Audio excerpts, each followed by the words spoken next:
আসসালামু আলাইকুম রহমতুল্লাহি ওবরকাতুহু। সম্মানিত দর্শক, প্রধানমন্ত্রী হিসেবে তারেক রহমান একটি সরকারি বাসভবনে তিনি বসবাস করবেন সপরিবারে, এবং তার সেই বসবাসের যাবতীয় খরচ রাষ্ট্র বহন করবে। ইতিপূর্বে প্রধানমন্ত্রীর জন্য নির্ধারিত বাসভবন ছিল গণভবন। এটি সংসদীয় গণতন্ত্রের জন্য ঐতিহাসিক, আর ভবনটির যে লোকেশন, এটিও একজন প্রধানমন্ত্রীর জন্য সব দিক থেকে অত্যন্ত গুরুত্বপূর্ণ এবং যাকে বলা হয় সার্বিক বিবেচনায় উপযুক্ত। যেটি পুড়িয়ে দেওয়া হয়েছে গণভবন, এই গণভবনটির সঙ্গেই লাগোয়া স্পিকারের বাসভবন, তারপর সংসদ ভবন, এরপর পরিকল্পনা কমিশন, যেটা খুবই গুরুত্বপূর্ণ এবং একেবারে খুব কাছাকাছি, বলতে গেলে ওয়াকিং ডিস্টেন্স, সেটি হলো প্রধানমন্ত্রীর কার্যালয়। অন্যদিকে সংসদ সদস্য যারা আছেন তারা দুটো অংশে ওখানে বসবাস করেন।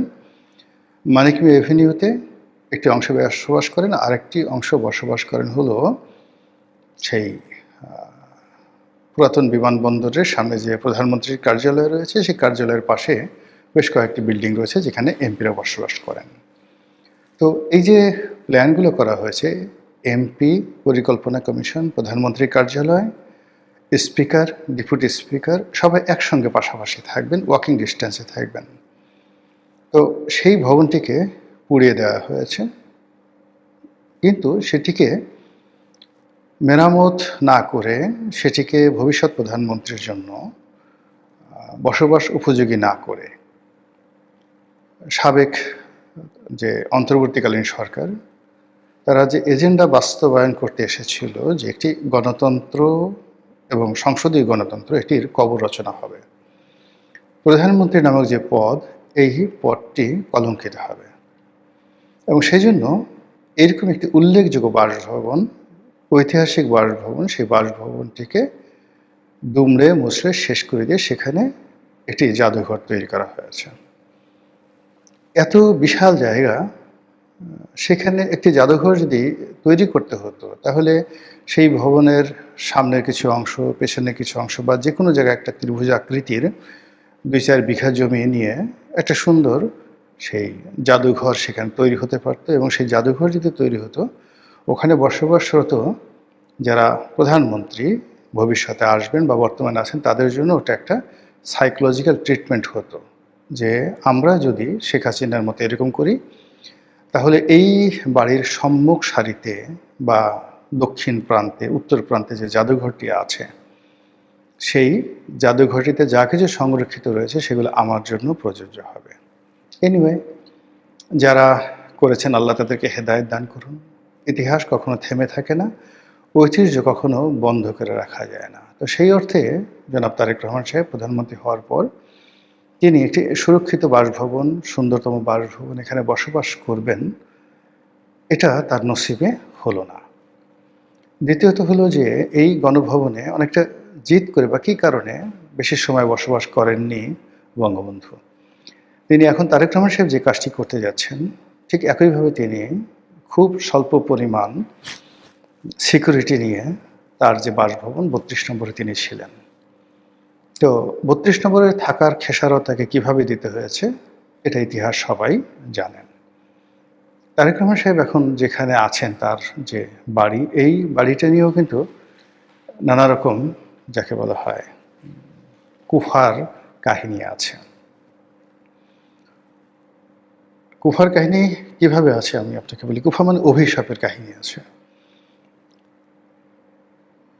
শহীদ প্রেসিডেন্ট জিয়াউর রহমানের হত্যাকাণ্ডের পর ধরে নেওয়া হয় এই হত্যাকাণ্ডের সঙ্গে অনেকে জড়িত, এবং বিএনপি বারবার বলার চেষ্টা করেছে এরশাদ এর সঙ্গে জড়িত। সত্য মিথ্যা আমরা জানি না, কিন্তু বাস্তবতা হলো যে এরশাদ বিএনপিকে তোয়াজ করার জন্য, তদবির করার জন্য দুটো বাড়ি তাকে দিয়েছিল বেগম খালেদা জিয়াকে।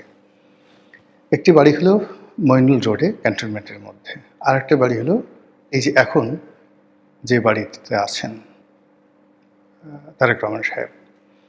দেওয়া হয়েছিল এই উদ্দেশ্যে যে একটা বাড়িতে থাকবেন আর একটা বাড়ি ভাড়া দেওয়া হবে। তো যে বাড়িতে বেগম জিয়া থাকতেন সেই বাড়িটা যেভাবে ভেঙে চুরে দুমড়ে দেওয়া হয়েছে, এটা রীতিমতো একটা অভিশাপ। অভিশাপ এই অর্থে যে আপনি যে কোনো অবৈধ জিনিস বা অবৈধ দান, অবৈধ অনুদান গ্রহণ করেন, যেভাবেই করেন না কেন ওটা কখনো বরকত নিয়ে আসে না।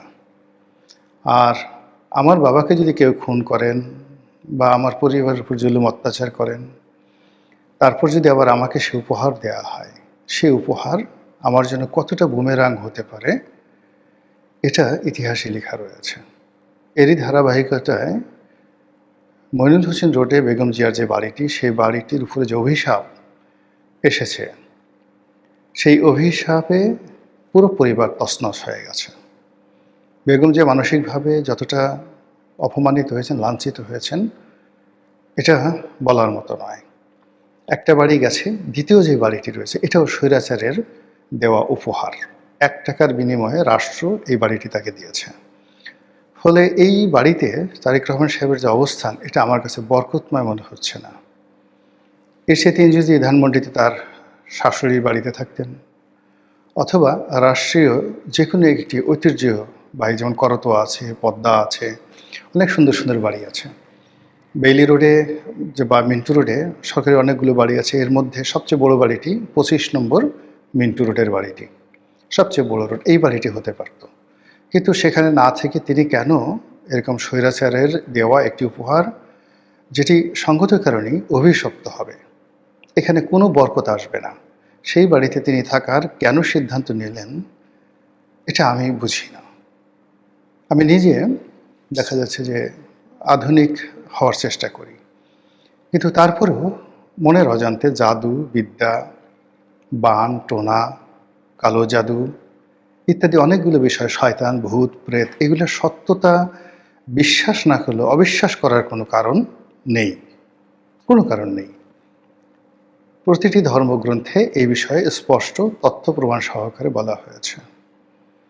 তো কাজেই আমাদের এই পৃথিবীতে অনেক অলৌকিক ঘটনা ঘটে, অনেক অভিশাপের ঘটনা ঘটে, বারবার ঘুরে ফিরে একই ঘটনা কেন একই ব্যক্তির জীবনে ঘটে, একই পরিবারের উপরে ঘটে। কোনো কোনো পরিবার কেন নির্বংশ হয়ে যায়, বংশের কোনো রকম বাতি জ্বালানোর কেউ থাকে না। আবার কোনো কোনো বংশ কেন হাজার হাজার বছর ধরে এই পৃথিবীতে বসবাস করে, যেমন হজরত ইব্রাহিম আলাইহিসসালামের বংশধররা পৃথিবীতে আছে। মোহাম্মদ রসুল্লাহ সাল্লাহ ইসলামের আওলাদ আওতাদরা এখনও পৃথিবীতে আছে, কিন্তু আবু জাহেলের আওতাদ কারা, ফেরাউন রামসেসের আওতাদ কারা, আওলাদ কারা, আমরা তো তাদেরকে চিনি না। এইরকম অনেক কিছু এই পৃথিবীতে হয়, এই জিনিসগুলো তো আপনি অস্বীকার করতে পারবেন না। অনেকগুলো ভূমি রয়েছে খুবই বরকতময়। এই যে ধরেন ইসরায়েল যে জায়গাটি, কেন এই জায়গাটিতে বারবার এরকম হচ্ছে, হাজার হাজার বছর ধরে, 5000 বছর ধরে শুধু এইরকমই হচ্ছে, ঘুরে ফিরে, মানে মৌচাকের কাছে যেভাবে মৌমাছি যায়, সারা পৃথিবীর মানুষ আকর্ষণ, প্রেম, ভালোবাসা সব কিছু কেন এই ভূমিটিকে কেন্দ্র করে, জেরুজালেমকে কেন্দ্র করে হয়। আবার পৃথিবী সৃষ্টির পরে সব কিছু কেন ইরানকে কেন্দ্র করে হয়। আবার কেয়ামত হওয়ার পরে কেয়ামতের যে হাসর নসরের ময়দান, এটাও এই ইরানের এই ভূমিতে, দ্য পার্সিয়ান যে ল্যান্ড, এখানে হবে। কেন বলেন তো? বাংলাদেশে কেন হলো না? ইরানে কেন হবে? এই ইরান নিয়ে এত যুদ্ধ কেন? আলেকজান্ডার কেন সেখানে যাবে? আলেকজান্ডার কেন ঢাকায় এলেন না, সোনারগাঁয়ে এলেন না, আমার গলা চিপে কেন গেলেন না? এখন এই বিষয়গুলো আপনাকে বুঝতে হবে। বারবার কেন মানুষ আফগানিস্তানে আসে, বারবার কেন আফগানিস্তান আসে, কেন বারবার দিল্লিতে যায়, এই জিনিসগুলো বুঝতে হবে। তো সেই দিক থেকে আমাদের এই সমাজে কতগুলো তারিখ, কতগুলো মাস, কতগুলো সময় কারো কারোর জন্য, কোনো দলের জন্য, পরিবারের জন্য অনেকটা কুফা হয়ে গিয়েছে, অভিশাপের বিষয় হয়ে গেছে। সেই দিক থেকে বাংলাদেশের ইতিহাসে এই যমুনা নামক যে ভবনটি, ডক্টর মোহাম্মদ ইনু যেখানে বসবাস করে গেলেন, এই ভবনটি একটি ভৌতিক ভবন। এখানে ভূত আছে, এখানে জিন আছে, এখানে কালো জাদুর যে সকল উপকরণ সব এখানে উপস্থিত। এখানে যারাই গেছে বিভিন্ন সময়টাতে তাদের জীবন তছনছ হয়ে গেছে। এই বাড়িটি নির্মাণ করা হয়েছিল এরশাদ জামানাতে মওদুদ আহমেদের জন্য। বাংলাদেশের প্রথম ভাইস প্রেসিডেন্ট হবেন সাংবিধানিকভাবে, এবং ভাইস প্রেসিডেন্ট হিসাবে তিনি যে সরকারি বাসভবনে থাকবেন, এজন্য এই ভবনটি তৈরি করা হলো। অত্যন্ত দৃষ্টিনন্দন, ভিতরের আর্কিটেকচারাল ডিজাইন অসাধারণ।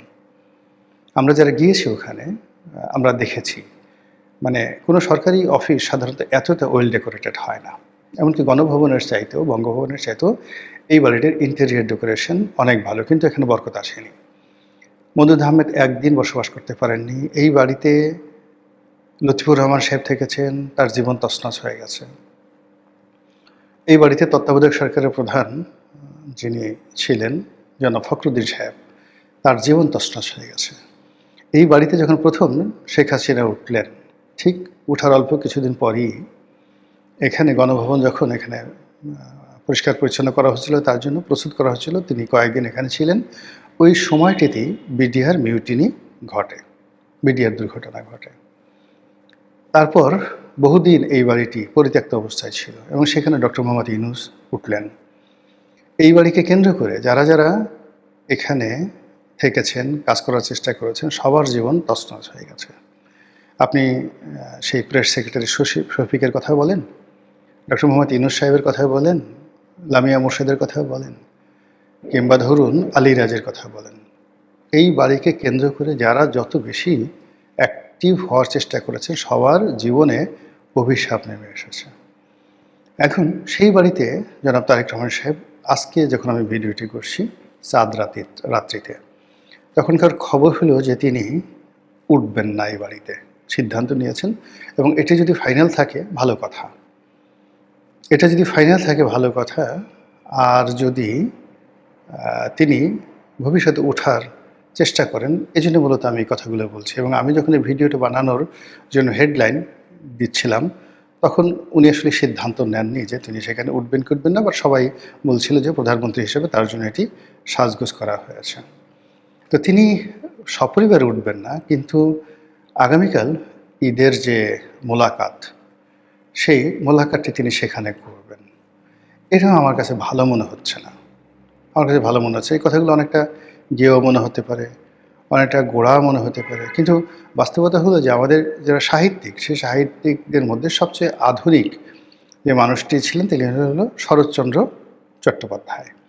কিন্তু তার জীবনে আপনি যত সব ভৌতিক গল্প শুনেন, এমনকি কিশোরদের জন্য লেখা তার যে শ্রীকান্ত উপন্যাসটি, এটাও যদি আপনি পড়েন, তাহলে সেখানে বহু তান্ত্রিক, কবরস্থানের বহু অভিশাপ, শ্মশানঘাটের বহু কাহিনী আপনি সেখানে শুনতে পাবেন।